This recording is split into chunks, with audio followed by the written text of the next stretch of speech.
नमस्कार, आप देख रहे हैं भारत न्यूज नेशन और मैं हूं आपके साथ ज्योतिका।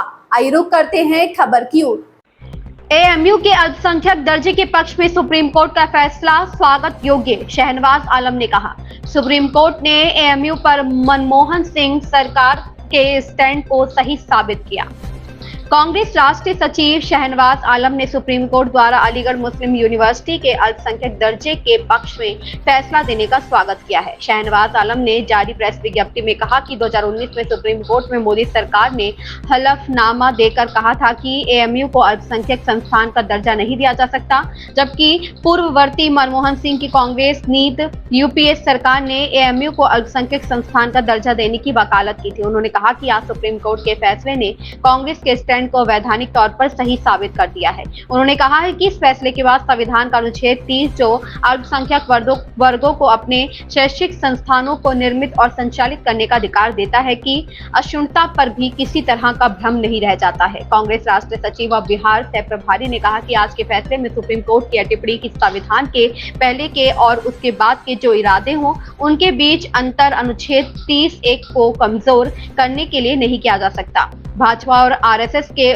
उस तर्क को खारिज करता है जिसमें एएमयू के अल्पसंख्यक दर्जे को इस आधार पर छीनने की साजिश रची जा रही है कि संविधान लागू होने से पहले अल्पसंख्यक समुदाय ने इसे स्थापित किया था, इसलिए संविधान लागू होने के बाद यह दर्जा नहीं रह सकता। उन्होंने कहा कि आरएसएस और भाजपा एएमयू के अल्पसंख्यक दर्जे को छीनने का आधार यह भी बता रहा है कि एएमयू ब्रिटिश संसद द्वारा पारित एक्ट से मान्यता पाया था, इसलिए इसे अल्पसंख्यक दर्जा नहीं दिया जा सकता। यह तर्क कुछ ऐसा ही था जैसे कोई कहे कि भारत की आजादी का श्रेय गांधी, नेहरू, मौलाना आजाद, भगत सिंह और लाखों स्वतंत्रता सेनानियों को नहीं जाता, बल्कि इंग्लैंड की संसद को जाता है, जिसने इंडिपेंडेंट एक्ट पास कर भारत को अपने उपनिवेश से स्वतंत्र किया।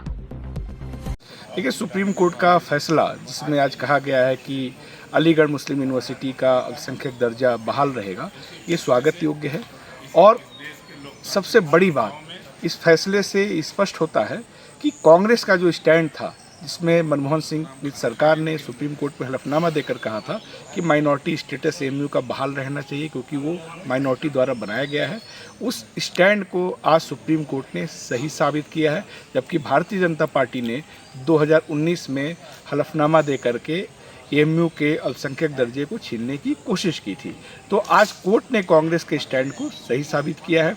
दूसरी जो सबसे अहम बात है, इस फैसले में कहा गया है कि संविधान लागू होने से पहले और बाद की स्थितियों में किसी इदारे को, किसी इंस्टीट्यूशन को अगर हम उसके अधिकार को छीनने के लिए आर्टिकल 30 को कमज़ोर करते हैं, जो अल्पसंख्यक समुदायों को अपने शैक्षिक संस्थान बनाने, संचालित करने का अधिकार देता है, तो ये गलत है। यानी कि आर्टिकल 30 पे जो भ्रम की स्थिति बीजेपी फैलाती रही है, आज उस पर भी सुप्रीम कोर्ट ने रोक लगा दिया है। और सबसे अहम बात कि भाजपा का एक जो तर्क था कि एएमयू को इसलिए माइनॉरिटी स्टेटस नहीं दिया जाना चाहिए क्योंकि वो आज़ादी से पहले बना था और संविधान लागू होने के बाद स्थितियाँ बदली हैं, ये एएमयू को उसके इतिहास से काट करके जो देखने की कोशिश थी, उस पर भी विराम लगेगा।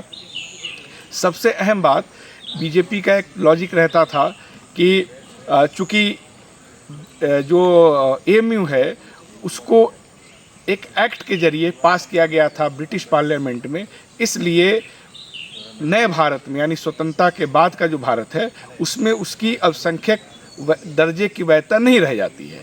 एक तरह से ये लॉजिक ऐसा ही है जैसे कोई कहे कि भारत की आज़ादी में गांधी जी का, नेहरू जी का, आज़ाद का, भगत सिंह का या लाखों जो लोग शहीद हुए उन स्वतंत्रता सेनानियों का कोई रोल नहीं है और ये रोल सिर्फ और इसका श्रेय सिर्फ ब्रिटिश पार्लियामेंट में पास इंडिया इंडिपेंडेंट एक्ट हो जाता है। ये उस तरह का एक लॉजिक था। तो आज के सुप्रीम कोर्ट के फैसले ने सभी शरारतों पे प्रतिबंध लगा दिया है और कांग्रेस के स्टैंड को उसने फिर से सही साबित किया है। इस खबर में बस इतना ही। बने रहिए भारत न्यूज नेशन के साथ।